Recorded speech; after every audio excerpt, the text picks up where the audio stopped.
I found out my husband had moved my cousin into our life, the same way I found out most bad news back then, through someone else's mouth, spoken too casually, like it wasn't about to break me in half. If stories about betrayal, family drama, and slow revenge resonate with you, take a moment to like, comment, and subscribe.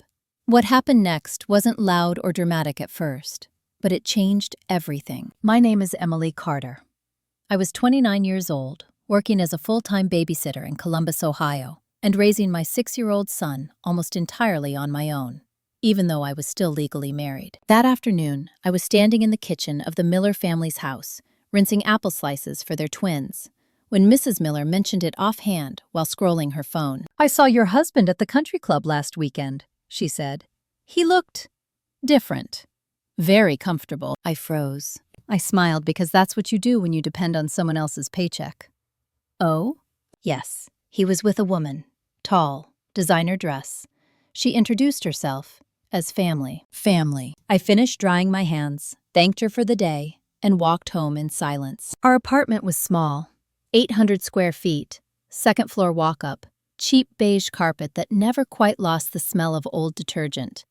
It wasn't much, but it was the first place I'd ever paid for with my own money. My son Noah was coloring on the floor, tongue sticking out in concentration. "Mom," he said, "Daddy didn't call again." "I know," I said gently. I waited until Noah was asleep before I checked my phone. There it was. A photo my Aunt Linda Foster had posted that morning. A holiday brunch at the Riverbend Country Club. White tablecloths, champagne flutes, and there, standing beside my husband, Daniel Carter, was my cousin, Rachel Foster. Not just standing, leaning into him, her hand on his arm. The caption read, "Family is everything." I didn't cry. That surprised me later. I called Daniel once, straight to voicemail. I didn't leave a message. Instead, I sat on the edge of the bed and stared at the wall until the room felt very quiet. Rachel Foster had always been the one everyone rallied around. She was 32, married once before to a tech investor, divorced without consequence, and now living off alimony and inherited money. She lived in a gated neighborhood 15 minutes from where I scrubbed fingerprints off other people's countertops for a living. Growing up, my mother used to say, "Why can't you be more like Rachel? She knows how to land on her feet." I married Daniel at 22 because he promised stability. He worked in logistics then. Nothing glamorous, but steady. When I got pregnant, we agreed I'd stay home for a year. That year never ended. He changed, slowly. First the criticism, then the silence.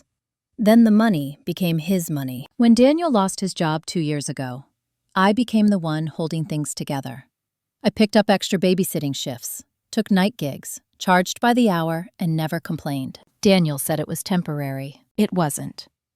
Now, apparently, he had upgraded. The next morning, he showed up at the apartment, unannounced. Daniel Carter stood in the doorway like he owned the place, hands in his jacket pockets, eyes avoiding mine. "We need to talk," he said. "No," I replied. "You need to explain." He sighed like I was exhausting. Rachel offered help, connections, a place to stay while I get back on my feet. "With my cousin," I said. "She understands me," he snapped. "She doesn't nag. She doesn't count pennies." I nodded slowly. "What about Noah?" He hesitated. "I'll see him, just not right now." "Right now?" I repeated. That was the moment something shifted. Not anger, not despair, clarity. "I want child support," I said. Daniel laughed once. "With what money?" I looked at him. "Then sign over custody and leave." His face hardened. "You don't get to threaten me." I opened the drawer and handed him an envelope. It was a notice. Past due rent. 30 days. "I didn't threaten you," I said calmly. Reality did. He didn't take the envelope. He walked out instead. 3 days later, Rachel Foster called me. Her voice was warm, polished. "Emily, I wanted to hear it from me before rumors start." I said nothing. "Daniel is staying with me for a while," she continued. "He's been under so much stress. I'm just helping family." "Family. I assume you'll understand," she added. "You always were practical." After the call ended, I sat at the kitchen table and wrote down every number I owed. Rent, utilities, childcare supplies, groceries. I made exactly $19 an hour. No benefits, no safety net. Daniel had just removed himself from our lives. Rachel had taken his side without asking, and my family was already whispering about how I should have tried harder. That night, as Noah slept beside me, I made a quiet decision. I would survive this, and one day, they would learn the cost of mistaking kindness for weakness. Because the first thing they took from me wasn't my husband. It was my place, and I was done being moved. The first thing I lost wasn't money, it was time. When Daniel Carter left, he didn't slam the door or make a scene. He simply stopped showing up, and the silence he left behind was heavier than shouting ever would have been. No calls, no texts, no questions about Noah's school schedule or doctor appointments. Just absence, delivered cleanly. I adjusted because I had no choice. Every morning started at 5:30 a.m. I packed Noah's lunch, double-checked homework, and walked him 3 blocks to the before-school program run by a woman named Carla Jennings, who charged less than market rate because she knew exactly what desperation looked like. Then I caught the bus across town. Babysitting sounds simple when people say it out loud, like it's just playing with toys and heating up leftovers. In reality, I was responsible for 4 different households, 7 children total, and parents who trusted me with the most valuable thing they had, while quietly treating me as invisible. At the Miller house, I managed twins with food allergies and an obsessive schedule. At the Hawthorne townhouse, I handled a toddler and an elderly dog that needed medication every 6 hours. On weekends, I worked overnight shifts for a nurse named Patricia Lowe, who slept through trauma for a living and needed someone steady for her kids. I never missed a shift. That mattered to me. What didn't matter, apparently, was that I was drowning. 2 weeks after Daniel left, the landlord taped the eviction notice to our door. No warning, no conversation, just paper and legal language. I called Daniel that night, straight to voicemail. I called my mother, Karen Mitchell, who lived 2 hours away with her second husband. She listened in silence, then said, "Have you tried being more flexible with Daniel? Men don't like pressure." I hung up before she finished. Rachel Foster didn't call again, but she didn't need to. Her presence was everywhere. Social media photos of dinners, charity events, and weekend getaways, where Daniel stood beside her in tailored jackets, like he belonged there. My Aunt Linda Foster commented on every post. "So proud of you, Rachel. You always know how to take care of family." I muted them all. The breaking point came on a Thursday afternoon. Mrs. Miller pulled me aside before I left. "Emily," she said carefully, "I need to ask you something." I nodded, already bracing. "There's a parent from Noah's school who mentioned seeing your husband around, with another woman. She asked if everything was okay." The words were gentle. The implication wasn't. "I'm fine," I said, "and my work hasn't changed." Mrs. Miller hesitated. "We value you, but we need stability. No distractions." Distractions. I understood the message. That night, after Noah fell asleep, I opened my laptop and searched for childcare jobs with benefits. There were none I qualified for without certification. Certification cost money. Money I didn't have. I closed the laptop and stared at the wall. At 11:42 p.m., my phone buzzed. A text from Rachel Foster. "I heard you're struggling a bit. If you need help, we can talk." I didn't reply. The next morning, I found out why she'd texted. Daniel had filed for divorce. Not jointly, not amicably. He requested primary custody. The paperwork arrived by courier while I was at work. Carla Jennings called me in tears because she'd signed for it and thought something terrible had happened. By the time I got home, Noah was already asking questions. "Am I in trouble?" he asked. "No," I said. "Never." That night, I read the filing line by line. Daniel claimed instability, financial uncertainty, an unsuitable living environment. Rachel Foster was listed as a potential character witness. My cousin. My hands didn't shake.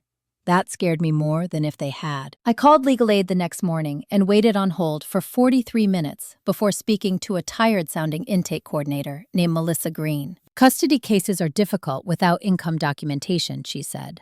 "But not impossible." "What do I need?" I asked. "Proof," she replied, "of everything." So I started documenting every shift, every paycheck, every text Daniel ignored, Every night, Noah fell asleep asking when his dad would call. I didn't tell anyone what I was doing. Then came the invitation. A cream-colored envelope arrived at my mailbox with Rachel Foster's name embossed in gold. An engagement party for Rachel Foster and Daniel Carter, hosted at her home 3 weeks from now. I laughed once, quietly. They weren't just replacing me.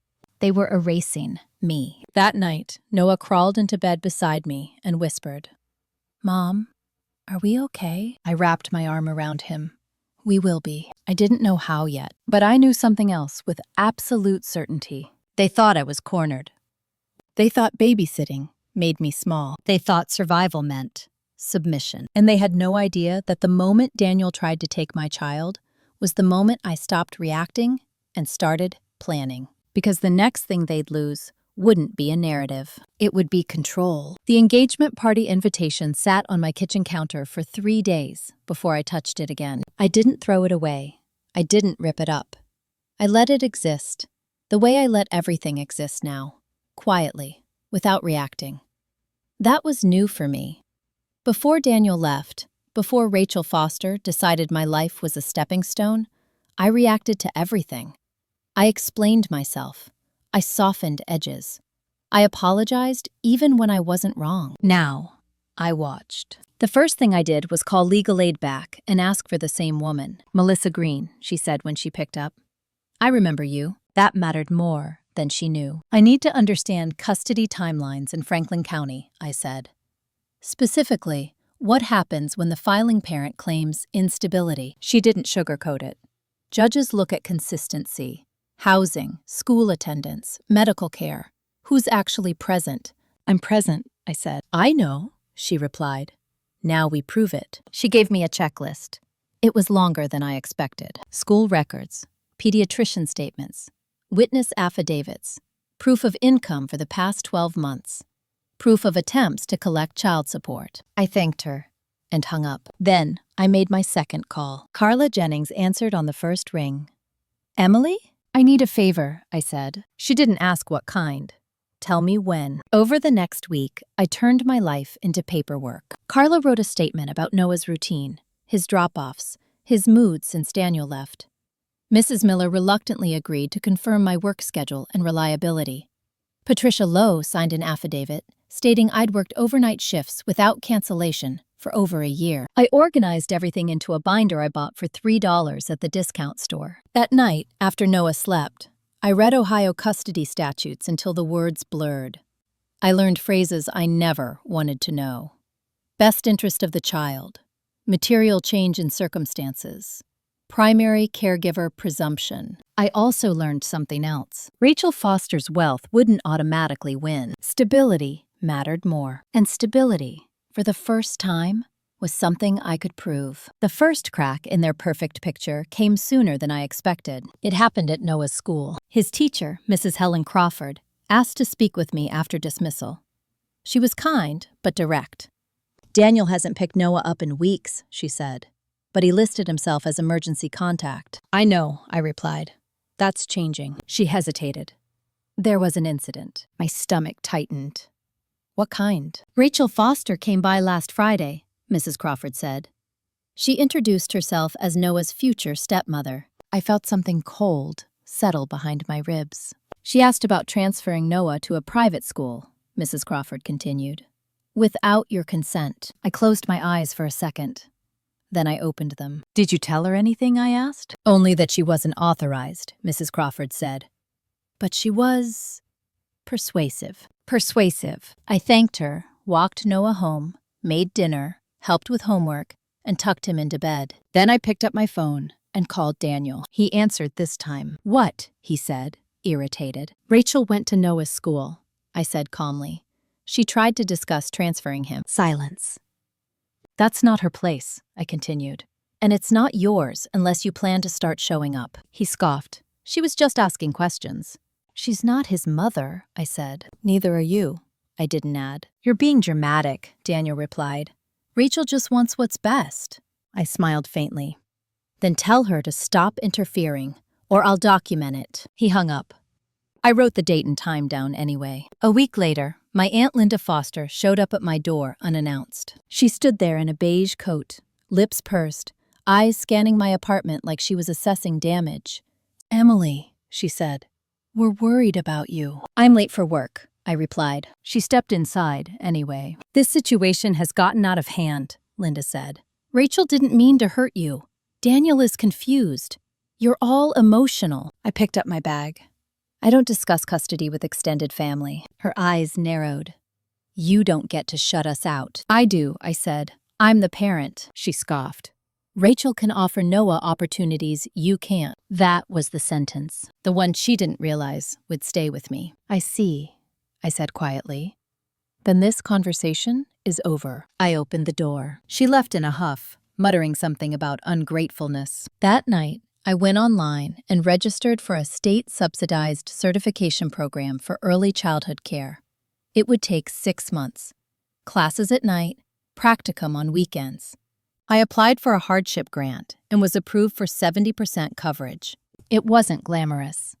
It was leverage. The engagement party came and went without me. Photos flooded social media. Champagne, smiles, a ring that cost more than my annual rent. Rachel Foster looked radiant. Daniel Carter looked relieved. The caption read, "New beginnings." I saved the photos. 2 days later, Daniel's attorney sent a revised filing. They were requesting an expedited custody hearing. Rachel Foster was listed again as a household stability factor. I printed the document and added it to my binder. Then I made my final call of the night. Melissa Green answered, sounding tired. "They're pushing," she said after I explained. "So am I replied. She paused. "Emily, there's something else you should know." "What?" "Rachel Foster's prior divorce," Melissa said. "It involved a non-disclosure agreement. But there were allegations." My heart beat once. Hard. "Allegations of what?" I asked. "Financial manipulation," she said. "And interference with parental access." I closed my eyes slowly. "That changes things," Melissa added. "If we can access records." "Let's try," I said. After we hung up, I sat in the dark and let myself feel it. Not anger. Recognition. Rachel hadn't chosen Daniel by accident. She chose men who could be repositioned, controlled. And Daniel had walked into it thinking he'd won. They thought this was about love, about upgrades, about replacing me. They were wrong. This was about patterns, and I was about to interrupt theirs in a way they never expected. Because the next time we met, it wouldn't be at a party or through paperwork. It would be in a courtroom. And this time, I wouldn't be the one on the defensive. The courthouse smelled like old paper and disinfectant. A combination that made everything feel temporary and permanent at the same time. I arrived 40 minutes early for the preliminary custody conference because I needed the quiet. Not to calm my nerves, to observe. Daniel Carter arrived 12 minutes late, dressed better than I'd ever seen him when we were married. Dark blazer, polished shoes. He walked in with Rachel Foster at his side, her hand resting lightly on his arm, like she belonged there. She wore cream. Soft, innocent. They didn't look at me at first. When they did, Daniel's expression flickered with something like surprise. Not fear, not guilt, annoyance. Rachel's eyes lingered longer, assessing, calculating. She gave me a small smile that didn't reach her eyes. The magistrate, Judge Ellen Whitmore, was already seated when we were called in. Mid-60s, gray hair pulled back, no patience for nonsense. Melissa Green sat beside me, files neatly stacked. She leaned in and whispered, "Let them talk." Daniel's attorney, Thomas Keller, opened with a practiced tone.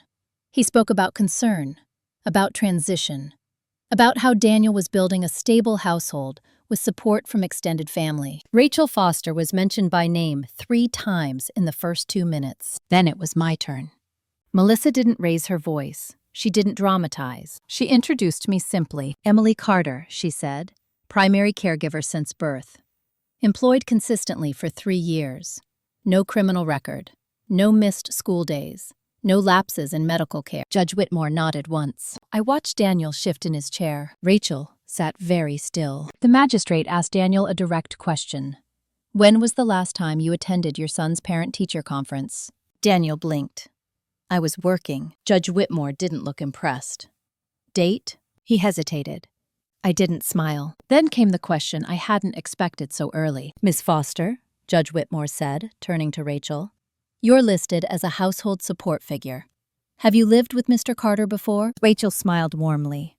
"We're building a future together." "That wasn't my question," Judge Whitmore replied. Rachel's smile tightened. "No." "Have you been married before?" the judge continued. Daniel's head snapped toward Rachel. "Yes," Rachel said carefully. "Any children from that marriage?" Rachel paused, just a second too long. "No." Melissa leaned forward. "Your Honor, may I submit additional documentation for the record?" Judge Whitmore nodded. Melissa handed over a sealed packet. Rachel's posture changed. Not dramatically, just enough. Judge Whitmore skimmed the top page, then looked up. "Ms. Foster, were there findings in your previous divorce related to interference with parental access?" Rachel's breath caught. Daniel turned fully toward her. "What?" Rachel opened her mouth, closed it, then tried again. "That was mischaracterized." Judge Whitmore raised an eyebrow. "Was it?" The room went quiet. I kept my hands folded in my lap. Daniel's attorney shifted uncomfortably. "Your Honor, I object. This is unrelated." Judge Whitmore didn't look at him. "On the contrary, household stability includes patterns of behavior." Rachel's composure cracked for the first time. "I was young," she said, "and misunderstood." Judge Whitmore nodded slowly.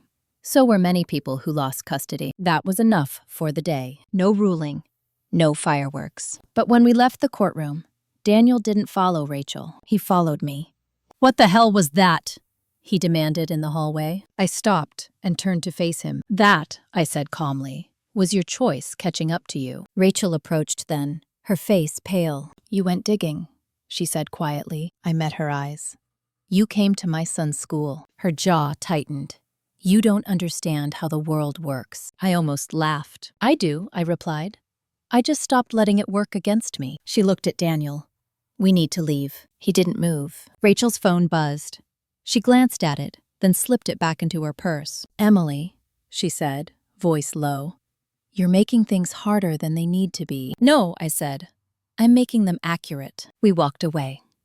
That night, Daniel sent me 17 text messages. Apologies, anger, confusion, blame. I didn't reply to any of them. Instead, I opened my laptop and started my coursework for the certification program. 3 hours later, Noah stirred and padded into the room. "Mom," he whispered, "are we going to move?" I closed the laptop, pulled him onto my lap. "Not unless we want to," I said. He nodded, satisfied. 2 days later, Rachel Foster called my mother. Karen Mitchell called me immediately after. "Why are you doing this?" my mother asked. "Rachel is beside herself." I took a breath. "Because she tried to take my child." "She just wants to help," my mother insisted. "I don't need her help," I said. "I need her to stop." My mother was quiet for a moment. Then she said, "You've changed." "Yes," I replied. I had to. The next court date was scheduled for 6 weeks out. 6 weeks for Daniel to pretend. 6 weeks for Rachel to rebrand. 6 weeks for me to finish my first certification module and secure a new job offer through a licensed daycare center. I signed the offer letter on a Tuesday morning. $22 an hour. Benefits. Set schedule. It wasn't wealth, it was independence, and it shifted the ground under everything. That evening, I received an email from Daniel's attorney. They wanted to negotiate. I forwarded it to Melissa Green. Her reply came quickly. "Now, they're nervous." I closed my laptop and looked around our apartment. The carpet was still ugly. The walls were still thin. But for the first time, it felt stable. They thought the courtroom would scare me. They thought money would silence me. They thought babysitting meant I had no leverage. What they didn't understand was this: I had nothing left to lose. And that made me dangerous. Because the next time we stood in front of a judge, I wouldn't just be defending my life. I'd be deciding theirs. Negotiation was their word. Pressure was the truth. Daniel's attorney, Thomas Keller, requested a settlement conference less than 48 hours after I signed my new employment contract. The timing wasn't subtle. It never is when people believe momentum belongs to them. Melissa Green called me that afternoon. "They're offering shared custody," she said. "On paper, it looks reasonable." "What's the catch?" I asked. "They want Rachel Foster listed as an approved caregiver," Melissa replied. "And they want to limit your relocation radius." I didn't answer right away. Limiting my radius meant limiting my future. It meant tying my choices to a household that had already shown me exactly how little my consent mattered. "No," I said finally. Melissa exhaled. I figured. That night, Daniel showed up again. This time, he brought flowers. Grocery store lilies.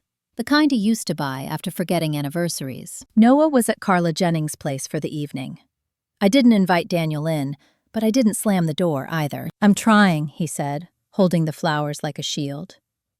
"Rachel thinks we should find common ground." I took the flowers, placed them on the counter, and turned back to him. "Rachel doesn't get a vote." "She's going to be my wife," he replied. "And Noah is my son," I said. "That hierarchy matters." Daniel rubbed his face. "You're making me choose." I tilted my head. "You already did." He looked tired. Not remorseful, just inconvenienced. "Rachel says you're doing this to punish us," he said. "I'm doing this to protect my child," I replied. "She has resources," he insisted. "Connections, opportunities." "So do I," I said. "They're just not flashy." He scoffed. "Babysitting isn't a career." That word again. I stepped closer, my voice steady. "I'm a licensed early childhood care provider with state certification in progress and a documented work history longer than your last 3 jobs combined." He stared at me, surprised. "I didn't know," he said. "You didn't ask," I replied. He left without the flowers. 2 days later, the settlement offer changed. They removed Rachel's name. They added a condition. They wanted Noah enrolled in a private academy starting next fall.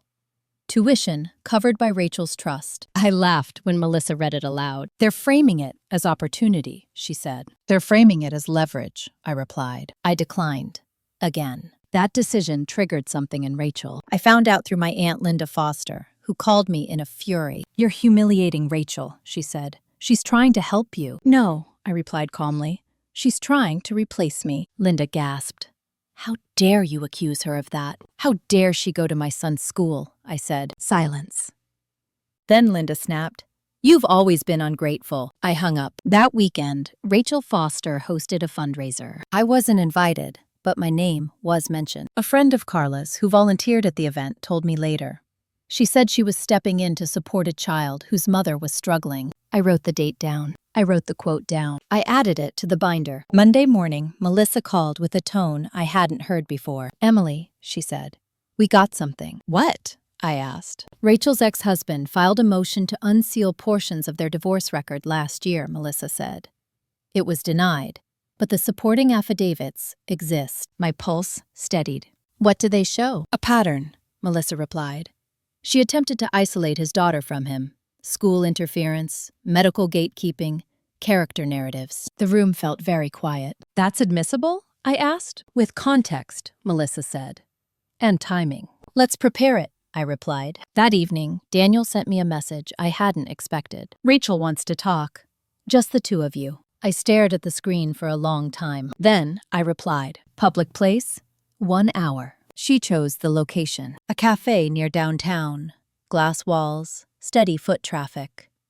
She arrived early, already seated, posture perfect. Rachel Foster looked at me like she was trying to remember which version of herself worked best on people like me. "Thank you for meeting," she said. "I didn't do this for you," I replied. She smiled tightly. "I know you think I'm the villain here." "I don't think about you much at all," I said. That landed harder than anger. She leaned forward. "Daniel is overwhelmed. He needs support. He needs accountability," I replied. She sighed. "Emily, you don't have to do this alone." "I already am," I said. Her eyes hardened. "You're limiting Noah's future out of pride." I met her gaze. "You're confusing money with safety." She laughed softly. "I've raised children. Not successfully," I said. Her face flushed. "You're crossing a line." "You crossed it first," I replied. She stood abruptly. "You won't win." I remained seated. "I already have." She left without another word. 2 days later, Daniel's attorney filed a motion accusing me of parental alienation. Melissa read it, then closed the file. "This is weak," she said, "but it tells me something." "What?" I asked. "They're running out of options." The next hearing was set. This time, it wouldn't be preliminary. This time, there would be rulings. That night, as I tucked Noah into bed, he looked up at me and asked, "Mom, Why does everyone want to change things? I smoothed his hair. Because they don't like what they can't control. Can they change us? He asked. I shook my head. Not unless we let them. After he fell asleep, I sat at the table and opened the binder. It was thick now. Not with anger. With evidence. They thought negotiation would soften me. They thought money would intimidate me. They thought I'd fold to keep the peace. What they didn't understand was that peace built on surrender isn't peace at all. And the closer we got to court, the clearer it became. Rachel Foster wasn't afraid of losing Daniel. She was afraid of losing the story she'd written for herself. And soon, she wouldn't be the one telling it. The second custody hearing was scheduled for a Monday morning, which felt intentional. Judges like to see who shows up after a weekend, who prepared, who didn't unravel. I arrived early again, binder heavier this time. Not because of paper, but because of certainty. Daniel Carter arrived with Thomas Keller, jaw tight, eyes red like he hadn't slept. Rachel Foster was with them, dressed in gray this time, neutral, professional, as if she'd studied what not to wear. She didn't look at me. That was new. Judge Ellen Whitmore took the bench at exactly 9 a.m. No small talk, no patience. Let's proceed, she said. Thomas Keller opened aggressively. He accused me of limiting access, of poisoning Noah against his father, of refusing reasonable compromise. He used the phrase parental alienation 3 times, like repetition might make it real. When it was Melissa Green's turn, she didn't counter emotionally. She countered chronologically. She walked the court through dates, missed visits, ignored messages, school absences on Daniel's custody days. Rachel Foster's documented involvement without consent. Then she introduced Exhibit C. Rachel's head lifted slightly. Judge Whitmore reviewed the document in silence. Ms. Foster, the judge said calmly, you are not a party to this case. Rachel nodded. Of course, Your Honor. And yet, Judge Whitmore continued, you appear repeatedly in filings, school visits, and proposed care plans. Rachel's lips parted, closed. Why? The judge asked. Rachel looked to Daniel. He didn't meet her eyes. I care about Noah, Rachel said finally. Judge Whitmore leaned back. That is not the same as having authority. Melissa stood. Your Honor, we'd like to submit additional context regarding Ms. Foster's history of involvement in custodial disputes. Rachel's attorney shifted. Objection. Judge Whitmore raised a hand. Overruled. The affidavit was brief, precise. It didn't accuse. It documented Rachel's prior divorce, the sealed allegations, the pattern of school interference, the court warnings that followed. Daniel's face drained of color. He turned to Rachel. You said that was resolved. Rachel's voice sharpened. It was. Judge Whitmore spoke before either could continue. Resolved does not mean irrelevant. Silence pressed down on the room. I watched Rachel carefully. Not with satisfaction, with recognition. She wasn't panicking. She was recalculating. The judge turned to Daniel. Mr. Carter, when was the last time you spent an uninterrupted weekend with your son? Daniel swallowed. I've been transitioning. Judge Whitmore nodded. And during that transition, who has been meeting your child's daily needs? Daniel glanced at me, looked away. The answer was obvious. After a brief recess, Judge Whitmore delivered her interim ruling. Primary physical custody would remain with me. Daniel would receive supervised visitation, pending completion of a parenting responsibility course. Rachel Foster was prohibited from involvement in educational or medical decisions. The room felt very still. Rachel's breath hitched once. She recovered quickly, but it was there. Daniel looked stunned. This is temporary, Judge Whitmore said. Final determinations will follow compliance. That was it. No drama, no lecture, just consequence. Outside the courtroom, Daniel finally lost control. You blindsided me, he said, voice raised. You made her look like a monster. I met his gaze. She did that herself. Rachel stepped between us. This isn't over, she said quietly. I nodded. You're right. She studied me. You think you've won. I think Noah is safe, I replied. Everything else is noise. She turned and walked away. Daniel stayed behind, hands shaking. I didn't know, he said again, about her past. You didn't want to, I replied. That afternoon, I took Noah out for ice cream. He talked about school, about a spelling test, about a book he wanted from the library. He didn't ask about court. Children know when not to. That night, After he fell asleep, I received an email from Daniel. "I'll do the course. I just want to see him," I replied with one sentence. "Then show up consistently." He didn't answer. 2 days later, my new job officially started. Licensed center, structured hours, benefits packet thicker than anything I'd ever had. I pinned my employee badge to my shirt and caught my reflection in the mirror. I looked older, not worn, grounded. Rachel didn't go quietly. I found out through my Aunt Linda again, who called me furious. "She's devastated," Linda said. "People are talking." "I'm sure they are," I replied. "You didn't have to drag her past into this." "I didn't," I said. "She did." Linda scoffed. "You've always been jealous of her." I almost laughed. "Jealousy requires desire," I said. "I don't want her life." I hung up before she could respond. That weekend, a small article appeared online. A charity gala photo featuring Rachel Foster was removed, quietly. No explanation. Reputations don't shatter all at once. They thin. Rachel called me that Sunday evening. I almost didn't answer. "Almost. You're enjoying this," she said, without greeting. "No," I replied. "I'm ending it." She exhaled sharply. "Daniel is slipping. He was never stable," I said. "You think you're better than me?" she asked. "I think I'm accountable," I replied. There was a pause. "You don't understand what it costs to maintain status," Rachel said. I smiled faintly. "You don't understand what it costs to lose integrity." She hung up. That night, I stood in the doorway of Noah's room and watched him sleep. I thought about how close I'd come to losing him. Not because I was unfit, but because someone with money decided they could rewrite my role. I didn't feel anger anymore. I felt resolve. The final custody hearing was 4 weeks away. Daniel still had time to fail. Rachel still had time to maneuver. But the ground had shifted. They were reacting now. And I was done reacting. Because the truth was simple. Even if it took this long to accept. I wasn't fighting to keep what was mine. I was fighting to stop being treated like I was replaceable. And that fight was far from over. People think the hardest part of custody battles is the courtroom. It isn't. It's the waiting. After Judge Ellen Whitmore's interim ruling, everything slowed down just enough to make space for doubt. Daniel Carter began supervised visits twice a week at a family services center on the east side of Columbus.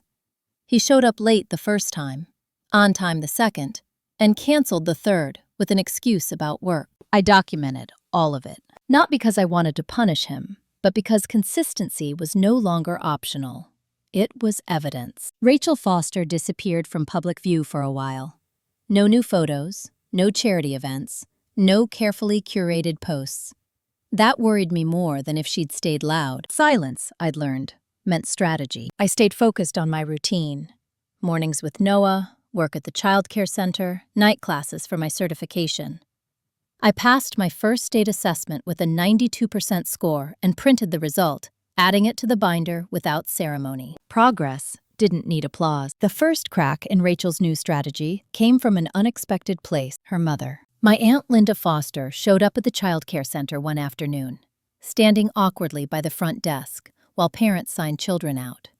She looked smaller somehow, less certain. "Emily," she said when she saw me, "we need to talk." "Not here," I replied calmly. She nodded.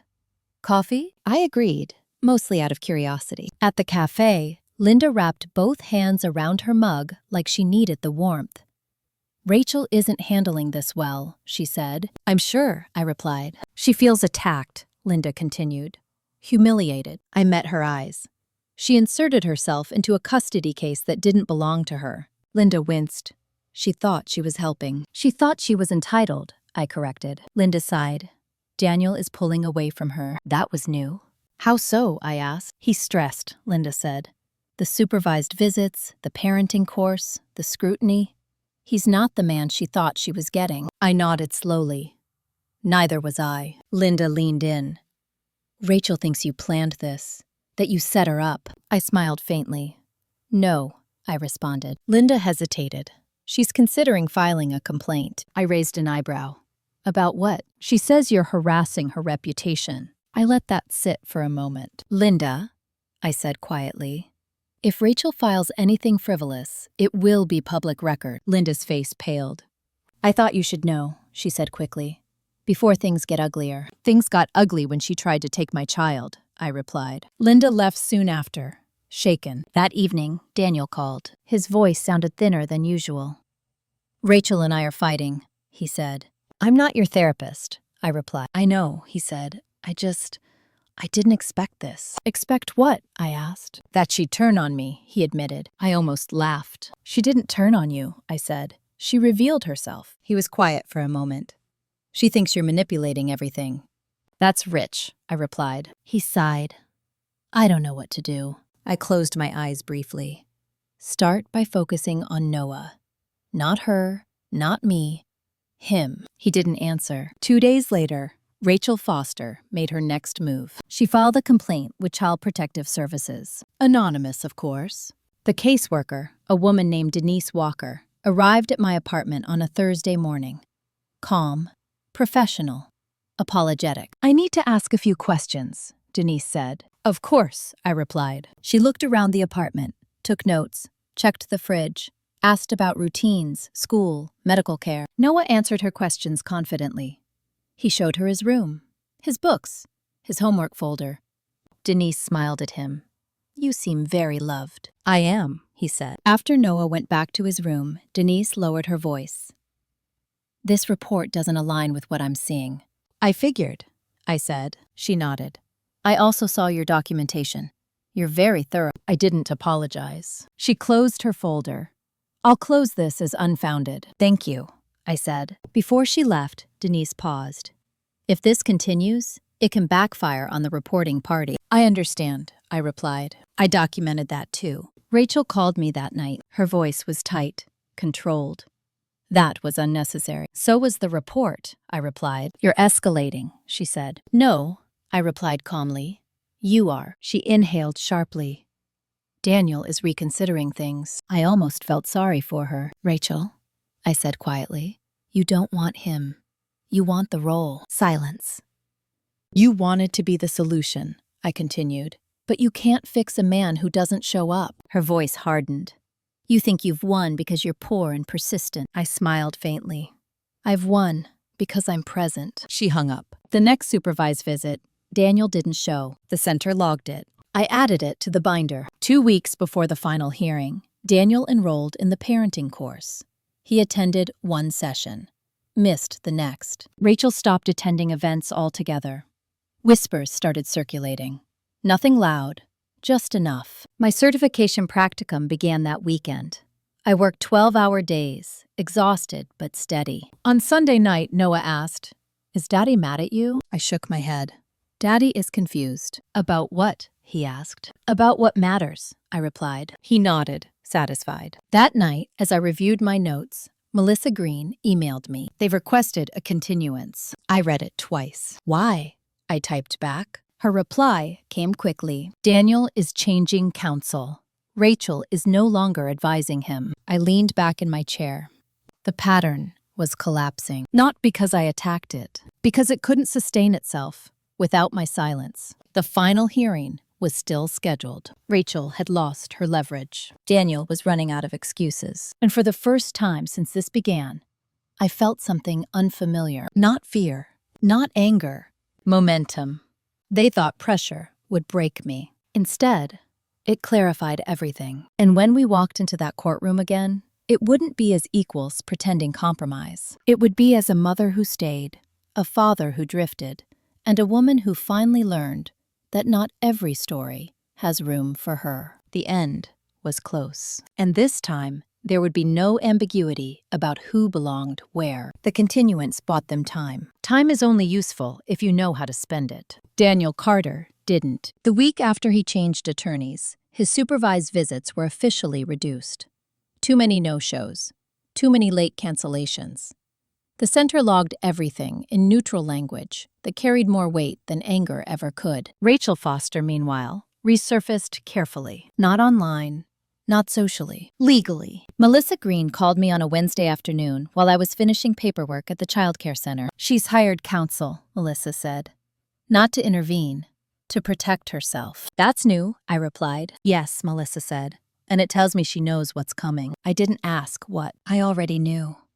2 days later, I received a subpoena, not as a defendant, as a witness. Rachel's ex-husband, Michael Reynolds, had reopened a civil matter related to breach of their divorce agreement. He was challenging the non-disclosure clause. The basis? A pattern of interference repeated with another child, Noah. Rachel hadn't just overreached. She triggered something dormant. Michael Reynolds contacted Melissa directly, through counsel. Clean. Professional. He wasn't seeking revenge. He was seeking validation. Rachel's behavior, once framed as an isolated incident, now looked habitual. The hearing date was set, not in family court, in civil court. That distinction mattered. Rachel called me the night she was served. "You spoke to him," she accused. "No," I replied. "You did." She laughed, brittle. "You think you're untouchable." "I think patterns speak for themselves," I said. "You were nothing before this," she snapped. "A babysitter. Invisible." I took a breath. "And you noticed me anyway." Silence. "That should have been your warning," I added. She hung up. Daniel didn't call that week. Instead, his new attorney sent a revised proposal. Sole legal custody to me. Limited visitation. No mention of Rachel. The tone was different. Less confident. More cautious. Melissa read it twice. "This is damage control," she said. "Is it enough?" I asked. "For custody?" she replied. "Yes." "For closure?" I asked. She didn't answer right away. "No," she said finally. "That comes later." The civil hearing happened before the final custody ruling. I attended because I was required to, not because I wanted to. Rachel Foster sat at the defense table, posture rigid, jaw tight. She didn't look at me. Michael Reynolds testified calmly, methodically. He spoke about his daughter, about school access, about how Rachel had reframed concern as incompetence, about how it had almost worked. The judge listened. Rachel's attorney objected frequently. The judge overruled frequently. When it was my turn to speak, I didn't editorialize. I answered questions. Yes, she visited Noah's school without consent. Yes, she contacted staff. Yes, she attempted to influence placement. Yes, she continued after being asked to stop. Rachel finally looked at me then, not with anger, with fear. The court didn't rule that day, but the tone shifted. Rachel's reputation, carefully curated over years, was now subject to review. Public record doesn't care how much money you have. It only cares what you did. The final custody hearing came a week later. Daniel Carter sat alone this time. No Rachel, no family. He looked smaller, less certain. Judge Ellen Whitmore reviewed the record, the logs, the course attendance, the missed visits. She looked at Daniel. "Do you contest primary custody?" He hesitated. Then he shook his head. "No." I felt something loosen in my chest. "Do you accept the terms as proposed?" the judge asked. "Yes," he said quietly. The gavel came down once. Primary custody to me. Supervised visitation at my discretion, pending compliance. No relocation restrictions. No third-party involvement without consent. It was over. Outside the courtroom, Daniel stopped me. "I didn't mean for it to go this far," he said. "I know," I replied. "You just didn't stop it." He nodded, eyes wet. "I'm sorry." I believed him. That didn't change anything. Rachel didn't appear. I found out later she'd left town. Temporarily. For her mental health, according to my Aunt Linda. The civil case continued without her presence. That absence spoke loudly. At home that night, Noah asked, "Is it done?" "Yes," I said. "Can we get pizza?" he asked. I smiled. "Absolutely." As we sat on the couch, boxes open, cartoons playing softly, I realized something that surprised me. I wasn't relieved. I was steady. The fight hadn't made me stronger. It had shown me that I already was. Rachel Foster lost the narrative she depended on. Daniel Carter lost the illusion that someone else would carry his responsibilities.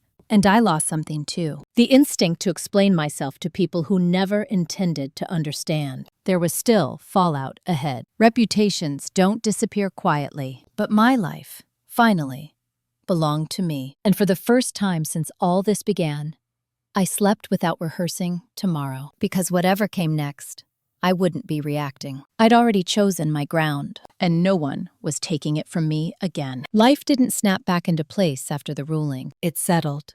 That difference mattered. The first week after the final custody order felt strangely quiet. No court dates, no filings, no sudden phone calls that made my stomach tighten before I even looked at the screen.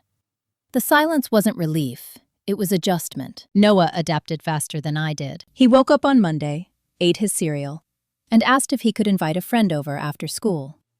When I said yes, he smiled like the world had always been this stable. Children accept safety when it finally arrives. Adults question it. Daniel Carter began his supervised visits again the following week. This time, he showed up on time. He stayed the full hour. He asked Noah about school instead of scrolling his phone.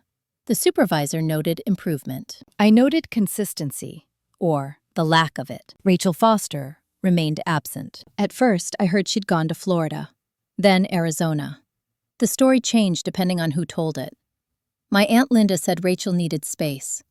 My mother said Rachel was devastated. A mutual acquaintance hinted that donors were distancing themselves quietly. I didn't ask questions. People who live on perception don't recover quickly when it turns. 2 weeks later, Melissa Green called with an update I hadn't expected. The civil case is moving forward without her, she said. Her counsel requested multiple delays. The judge denied the last one. And? I asked. And Michael Reynolds' attorney submitted additional affidavits, Melissa replied. 2 more. From who? I asked. School administrators, she said. Different district, same behavior. I closed my eyes slowly. Patterns don't argue. They accumulate. At work, I was offered a permanent position at the childcare center. Lead assistant teacher. Full benefits. A clear path to advancement once my certification was complete. I accepted without hesitation. It wasn't glamorous. It wasn't impressive to people like Rachel. It was solid. That night, my mother, Karen Mitchell, called again. I almost didn't answer. I heard it's over, she said carefully. It is, I replied. She hesitated.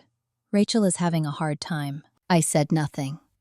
You don't have to be so cold, my mother added. She's still family. I took a breath. She stopped being family when she tried to replace me. That's not fair, my mother said. No, I replied.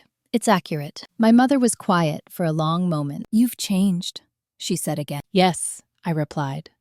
I had to. After we hung up, I sat at the table and looked around the apartment. It still wasn't much. Same carpet, same thin walls. But the eviction notice was gone. The bills were paid on time.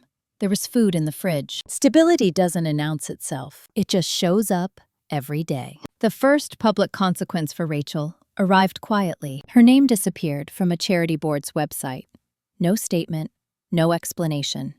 Just absence. Then another. Then a third. Linda called me, voice strained. People are being unfair. I didn't argue. Rachel's lawyer finally reached out through Melissa, requesting a statement from me, affirming I did not believe Rachel intended harm. Melissa laughed when she told me. They want damage control, she said. I won't lie, I replied. We won't respond, Melissa said. Silence is appropriate. The civil ruling came down on a Friday afternoon. The court found sufficient cause to release limited records related to Rachel's prior conduct due to demonstrated pattern. No criminal charges, no dramatic penalties. But the finding was public. Public records don't fade. Rachel Foster officially became a risk. Daniel called me that night. I didn't know how bad it was, he said. I know, I replied. She's blaming you, he added. That's easier than accountability, I said. He was quiet for a moment. I'm trying to do better. I hope you do, I replied. For Noah, not for me. He didn't argue. The next weekend, Noah and I went to the park. We sat on a bench eating sandwiches while he talked about a science project he was excited about. Mom, he said suddenly, are you mad at Daddy? I thought about it carefully. No, I said. I'm just clear now. He nodded. That night, after he fell asleep, I opened my old binder, the one that had once felt like a lifeline. I flipped through the pages. Logs, dates, statements, evidence. I didn't need it anymore. I didn't throw it away. I put it in a box and labeled it simply, closed. Rachel sent one final message a week later. I know you think you're better than me now. I hope it was worth it. I read it once. Then I deleted it because the truth was simple. I won because I stopped accepting roles I never agreed to. Rachel believed status protected her from consequences. Daniel believed someone else would carry his responsibilities. Both were wrong, and I didn't need to punish either of them. Their own patterns did that for me. The hardest part wasn't losing a husband or a cousin. It was unlearning the instinct to minimize myself to keep the peace. That instinct had almost cost me my child. I wouldn't make that mistake again. As I turned off the lights and went to bed, I realized something else. This story wasn't about revenge. It was about refusal. Refusing to be erased. Refusing to be replaced. Refusing to let other people's comfort define my worth. There was still one chapter left, not about them, about what comes after survival, when you finally have room to breathe. And that, I was learning, requires a different kind of courage altogether. The first real change came on an ordinary Wednesday. No court, no confrontation, no message that made my heart race. Just a phone call from the Child Care Center director, asking if I could step into her office before my shift ended. I assumed paperwork, scheduling, something routine. Instead, she slid a folder across the desk and said, "We're opening a new classroom next quarter. We'd like you to lead it." I didn't answer right away. Lead meant responsibility. It meant visibility. It meant not hiding behind usefulness anymore. "It comes with a pay increase," she added, "and benefits stay the same." I nodded slowly. I'd like that. When I left the office, my hands were steady. That was new. Not excitement. Confidence. At home that night, Noah spread his homework across the kitchen table while I cooked pasta. He talked about his day in fragments. A kid who wouldn't share crayons. A substitute teacher who mispronounced his name. Normal things. After dinner, he asked, "Can I try soccer again?" "You didn't like it last time," I said. "I didn't like the coach," he replied. "But maybe there's a new one." I smiled. Let's look. That was it. No analysis. No fear of disruption. The need to keep everything small and controlled had faded without me noticing. Daniel's supervised visits continued. He attended the parenting course consistently this time. The reports improved. He asked if he could move toward unsupervised visits. I didn't rush. Consistency over time, I told him. Not effort bursts. He didn't argue. Rachel Foster resurfaced in my life one last time, through an email from her attorney. She was requesting mediation. Not about custody, about defamation. The claim was that my cooperation with Michael Reynolds' case had damaged her reputation. Melissa Green read the email aloud, then set it down carefully. "This won't go anywhere," she said. "But it's a signal." "A signal of what?" I asked. "Of desperation," Melissa replied. "She needs someone else to blame." I leaned back in my chair. "We won't engage." Melissa nodded. "That's wise." Rachel had always needed an audience. Silence was the one thing she didn't know how to manage. My mother tried again that weekend. Karen Mitchell showed up at my apartment with a casserole and an expression that suggested she thought this was reconciliation. I let her in. Not because I owed her, because I was curious. She looked around. "It's nice," she said. "It's stable," I replied. She sat at the table.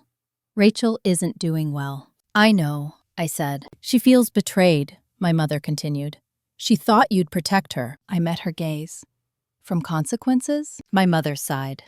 "Families forgive. Families don't take children," I replied. She was quiet for a long time. "I raised you to be agreeable," she said finally. "I know," I replied. "That's why I had to unlearn." She nodded slowly. "You've become firm." "Yes," I said. "I had to." She left soon after, taking the casserole with her. I didn't feel guilty. That was progress. At work, I began training 2 new assistants, younger women, both juggling children and part-time hours, both apologizing too much. I corrected that gently. "You don't need to apologize for taking up space," I told them once. They looked surprised. I recognized the look. The civil case concluded quietly. Rachel settled. No admission, no vindication. Just closure, written in legal language. Her name didn't recover. Daniel finalized the divorce without contest. The custody order stood. Child support began arriving on schedule. Modest, but consistent. One evening, after Noah fell asleep, I sat on the couch and realized something that unsettled me. I wasn't waiting anymore. Not for the next fight. Not for the next demand. Not for the next shoe to drop. The vigilance that had kept me alive for so long had loosened its grip. That was terrifying and freeing. I boxed up the last of the old documents, the engagement invitation, the screenshots, the printed messages. I didn't destroy them. I didn't need to. I placed the box on the top shelf of the closet and shut the door. The next morning, Noah asked, "Are we visiting anyone for the holidays?" I thought about it. "No," I said. "We're starting our own traditions." He grinned. "Can we make pancakes?" "Yes," I replied. "Lots of them." As the batter sizzled and the kitchen filled with warmth, I understood something that had taken me too long to learn. Survival teaches you how to endure, but healing teaches you how to choose. I had spent so long reacting to other people's decisions that I'd forgotten what it felt like to make my own without justification. Rachel Foster had tried to overwrite my role. Daniel Carter had tried to outsource his responsibility. Both failed, not because I was ruthless, but because I was consistent. And consistency, in the end, outlasts manipulation. Every time. There were still things ahead I didn't know how to do. Trust, rest, ambition without fear. But I was learning. Slowly, deliberately. And for the first time in my adult life, the future didn't feel like something I had to defend. It felt like something I was allowed to build. One chapter remained. Not about custody, not about betrayal, about what it means to live without constantly looking over your shoulder. And I was ready to write it. I didn't expect grief to show up after everything was over. Not grief for Daniel, not for Rachel, but for the version of myself who believed endurance was the same thing as strength. It crept in quietly, weeks after the chaos had faded, when life became predictable enough to notice what I'd been carrying for years. It happened on a Friday evening. Noah was at a birthday party down the street. The apartment was silent, except for the hum of the refrigerator. I stood at the sink, staring at a chipped mug, and realized I didn't know what to do with an empty hour. That was new. For a long time, survival filled every gap. There was always a shift to pick up, a bill to juggle, a message to answer, a fire to put out. Crisis had been structure. Now that it was gone, I had to build something else in its place. The following Monday, my supervisor asked me to sit in on a planning meeting with the center's regional director, a woman named Denise Holloway. She spoke clearly, decisively, and treated everyone in the room like their presence mattered. At the end of the meeting, she turned to me. "You've handled pressure well," she said. "Have you ever considered program coordination?" The question caught me off guard. "No," I replied honestly. "I've been focused on keeping things afloat." She nodded. "That's usually who ends up leading." She handed me a packet. Night courses, certification pathways. A timeline that didn't require urgency, just commitment. I took it home and set it on the table.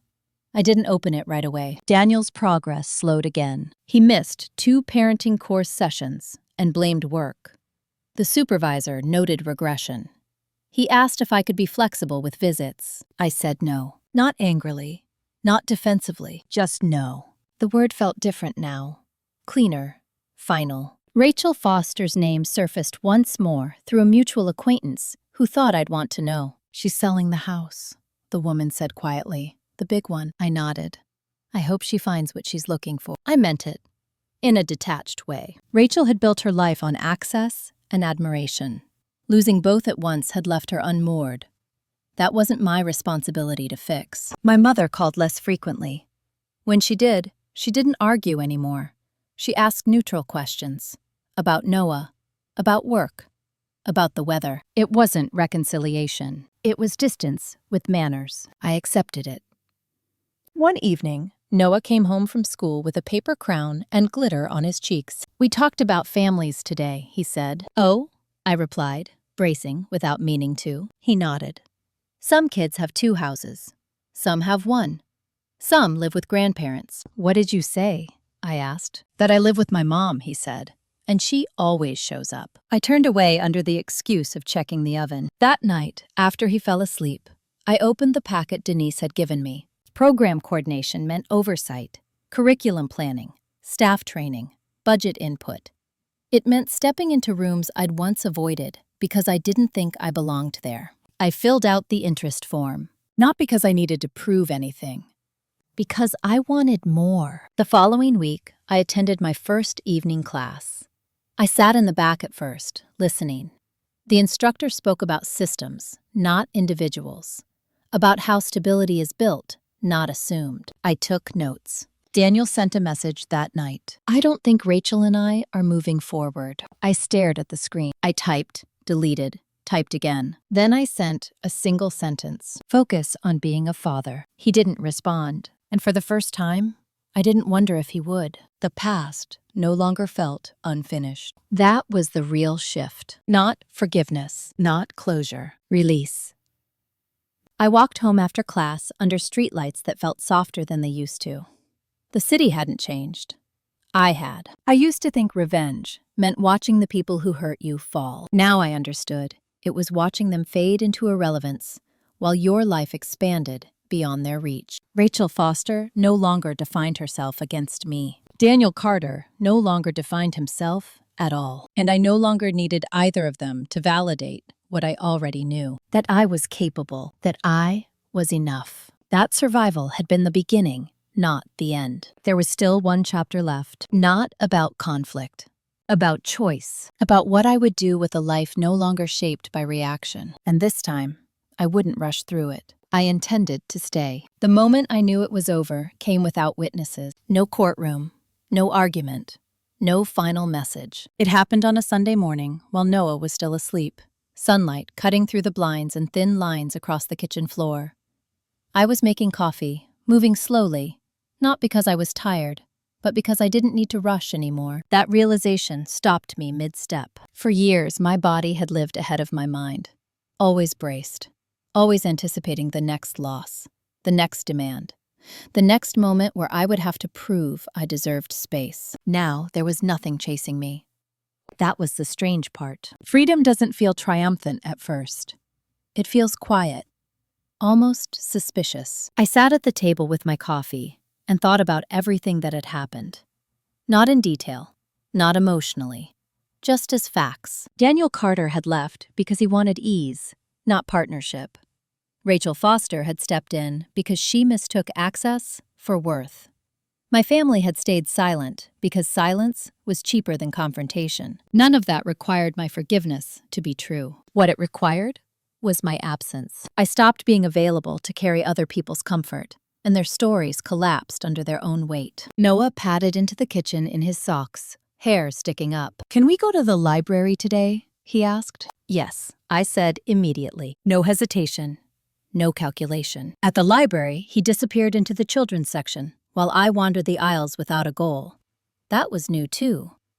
I picked up a book on early childhood program development, flipped through it, then set it back down. I didn't need to consume everything at once anymore. I checked my phone. One new email. From Daniel. "Just letting you know I finished the course. I'll keep showing up." I read it once. Then I locked the screen. Progress didn't require commentary. That afternoon, I took Noah to the park. We sat on the swings, feet dragging through the dirt. "Mom," he said, swinging slowly. "Are we okay now?" I looked at him. "We've been okay," I said. "We just didn't know it yet." He smiled and leaned his head back, eyes closed. Watching him, I felt something settle fully into place. Not relief. Ownership. Over my time, my decisions, my future. Rachel Foster sent no more messages. I heard through others that she'd relocated, that she was starting over. I hoped she did. Not because I wished her well, but because I no longer needed to witness her unraveling to feel whole. Daniel remained present at a distance. Appropriate. Contained. No longer central. My mother called once more before the holidays. "I won't ask you to come," she said carefully. "I just wanted to say, I see you now." I believed her meant it. I also knew it changed nothing. "I'm glad," I said. "Take care." That was enough. On my birthday, Noah made me a card with crooked letters and too much glue. It said, "You are the best mom because you stay." I kept it. At work, my promotion became official. Program coordination, part-time to start. More responsibility, more visibility. No one questioned whether I belonged in the room. I questioned myself once, then I stopped. Because the truth was simple. Revenge wasn't what ended this story. Boundaries did. I didn't win by destroying anyone. I won by refusing to be replaced, rewritten, or reduced. I won by staying present when others chose convenience. I won by choosing myself without apology. If you're listening to this and you've been told your value depends on how much you tolerate, understand this: it doesn't. You don't owe silence. You don't owe sacrifice. You don't owe access to people who see you as temporary. Choosing yourself isn't cruelty, it's clarity. If this story resonated with you, if you've ever been underestimated, excluded, or expected to disappear quietly, like the video, share your thoughts in the comments, and subscribe for more real-life family drama stories about betrayal, karma, and the kind of revenge that doesn't need to be loud. Thank you for staying until the end. This wasn't the story of how I lost a husband or a cousin. It was the story of how I stopped losing myself. And I won't be shrinking again.